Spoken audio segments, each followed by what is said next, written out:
পদবী প্ৰাপ্ত হোৱাৰ পিছতেই হওক প্ৰতিগৰাকী শিক্ষকলৈ মই আজি মোৰ শ্ৰদ্ধা জ্ঞাপন কৰিছোঁ। পণ্ডিত জৱাহৰলাল নেহৰুৱে এষাৰ কথা কৈছিল, মোৰ আন্তৰিক ধন্যবাদ জ্ঞাপন কৰিছোঁ। এই আপোনালোকৰ আগত থিয় হৈ এষাৰ ক'বলৈ পাই মই আনন্দিত হৈছোঁ।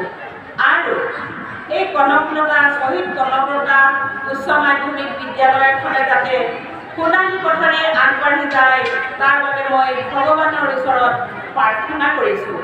আৰু শেষত মই বেছি নগৈ আজিৰ এই সভাখন উদ্বোধন কৰা হৈছে বুলি ঘোষণা কৰিছোঁ।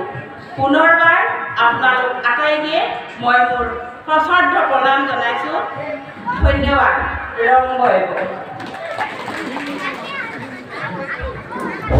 ধন্যবাদ।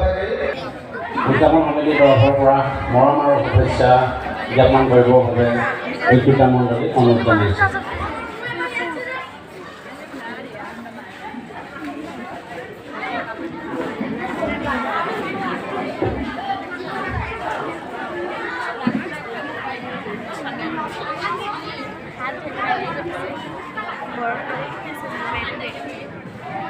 Ay,